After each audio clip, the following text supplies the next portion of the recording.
2022, año de la Revolución Cultural para la Despatriarcalización, por una vida libre de violencia contra las mujeres. Hola, ¿cómo están? Yo soy la profesora Litzy Martínez Rojas. El día de hoy estamos con los estudiantes de cuarto de secundaria en la materia de Ciencias Sociales. Hoy hablaremos con relación a la ciudadanía y el fortalecimiento de la identidad cultural. ¿Me acompañas?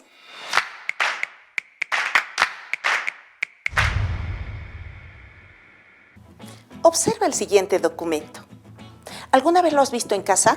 ¿Tus papás o tus hermanos mayores lo tienen? Bien, es un certificado de sufragio.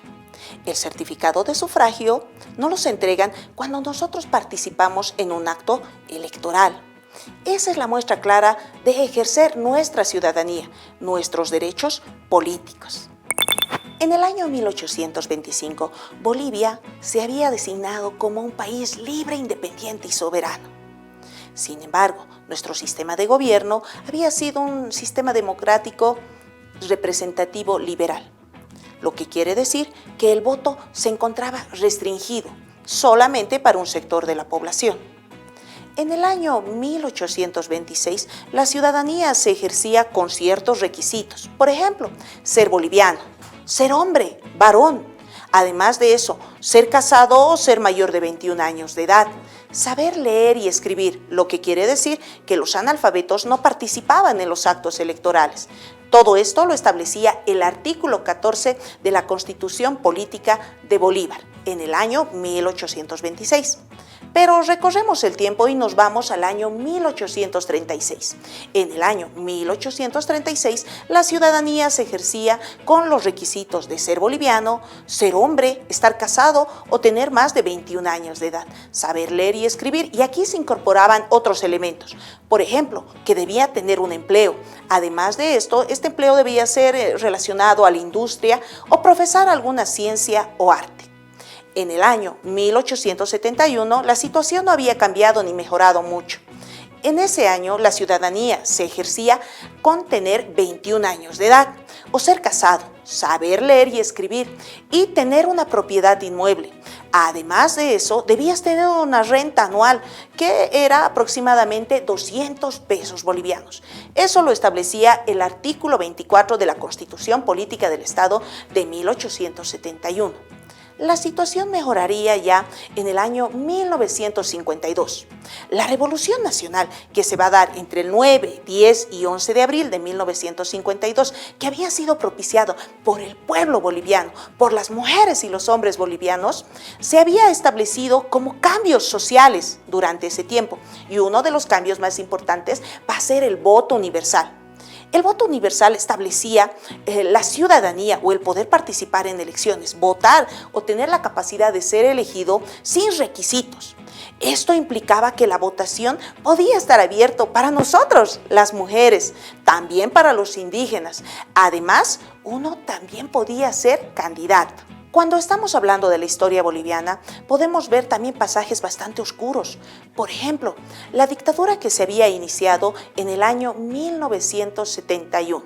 De 1971 a 1978 va a estar en el gobierno el dictador Hugo Banzer Suárez. Lamentablemente, durante ese tiempo se van a restringir las libertades civiles y políticas. Por ejemplo, ¿sabías que durante ese tiempo se legaliza la pena de muerte? ¿O que se podía apresar a una persona con la simple sospecha y que también se habían abierto campos de concentración en nuestro país? Todo esto va a hacer que nuestros derechos civiles y políticos sean restringidos. Incluso se había realizado la prohibición de la vigencia de los partidos políticos.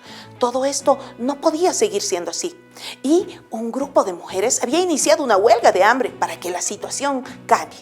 Esta huelga de hambre había sido encabezada por la señora Domitila Chungara, que eran mujeres mineras, acompañados también de sus hijos, 14 de sus hijos.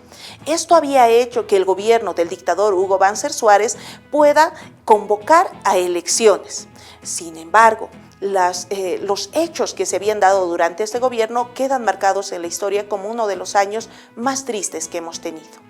Posteriormente, vamos a mencionar que en nuestro país van a suceder otras dictaduras políticas, una serie de golpes de Estado, lamentablemente, que van a ser que posesionaron a diferentes regímenes militares. Para poder llegar a la democracia tendría que pasar un tiempo más. Lamentablemente, durante las dictaduras políticas vamos a ver la restricción de nuestras libertades civiles y políticas. No teníamos la posibilidad de elegir un gobierno de forma democrática. Vamos a lo que va a ser el 10 de octubre del año 1982. En esta fecha y en este año, Bolivia retorna a la democracia. Va a ser la conquista de los ciudadanos, de los hombres y de las mujeres, de las ciudades y del área rural que logran conseguir el retorno de la democracia. Vamos a mencionar que en ese momento gana lo que va a ser la democracia y se va a conformar una unidad democrática por primera vez en la historia, que va a ser la UDP.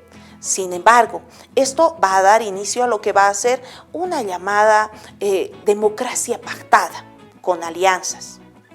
También podemos recordar un poco lo que va a ser el año 1985. En el año 1985 se llevan a cabo las primeras elecciones populares. Esto es bueno, ¿verdad? Lo malo es que no se proclamó o no fue el ganador con el 51%, como lo establece la norma y la ley, sino que hubo alianzas, pactos en ese año y hubo la alianza denominado Pacto por la Democracia, que fue realizada por el MNR y por ADN. Estos dos partidos políticos que no habían logrado alcanzar el 51% ninguno de ellos, hicieron una alianza, lo cual les había permitido designar al presidente y al vicepresidente sin haber ganado la elección. Pasemos a los años 2000 y 2003. Durante ese tiempo se había protagonizado una serie de movilizaciones a cargo del pueblo boliviano. Estas movilizaciones sociales van a dar fin al modelo neoliberal. El pueblo se había dado cuenta que este modelo estaba desgastado y que no había solucionado en nada la situación de las bolivianas y los bolivianos, de nuestro país en general. Por lo tanto, durante esos conflictos sociales se dieron como resultado que se obligó al presidente de entonces, el señor Gonzalo Sánchez de Lozada, a renunciar y a huir de nuestro país. Sin embargo, eso nos demostró la fuerza de las bolivianas y los bolivianos por la democracia, por mejorar nuestra situación de todos y de todas. Pero otro hecho importante que debemos conocer es la Asamblea Constituyente que se da en el año 2006, que va a dar como resultado la promulgación de la nueva Constitución Política del Estado Plurinacional de Bolivia, que se va a dar en el año 2009. Algunas de las características de la Asamblea Constituyente va a ser que Bolivia se declara un Estado plurinacional y reconoce a 36 naciones que conforman nuestro Estado. Además de eso, se termina el monopolio del poder de los partidos políticos tradicionales y se van a reconocer nuevas fuerzas políticas fuera de los partidos políticos, es decir, nuestras organizaciones sociales. Además de eso, el sistema de gobierno va a estar conformado por lo que va a ser la democracia directa, la democracia participativa y un hecho muy importante, un aporte de Bolivia, la democracia comunitaria. Entonces, son esos elementos que nos llevan a ver el proceso de lo que es nuestra ciudadanía. También vamos a poder hablar un poco de nuestra nueva Constitución Política del Estado, el artículo 3. ¿Qué nos dice el artículo número 3?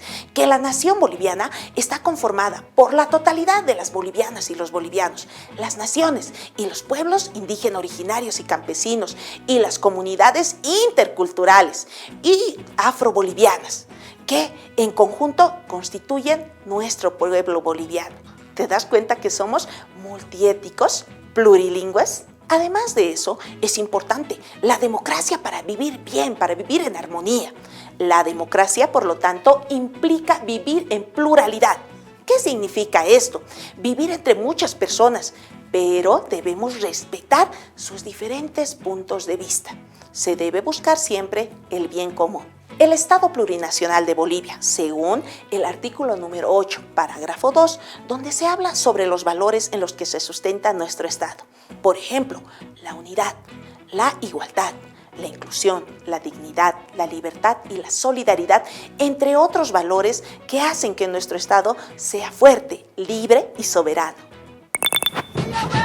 Esa música hermosa que nos invita a soñar. ¿Y si yo fuera presidente? ¿Qué pasaría si tú fueses presidente o presidenta? ¿Qué mejorarías?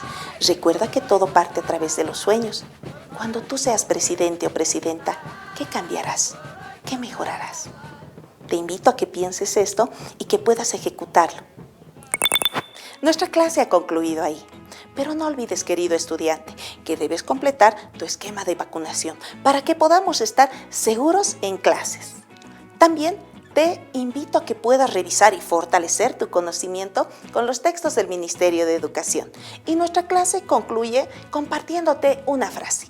Esta frase corresponde a Nelson Mandela y dice así: la democracia exige que los derechos políticos de las minorías se resguarden. Hasta la siguiente clase. 2022, año de la revolución cultural para la despatriarcalización, por una vida libre de violencia contra las mujeres.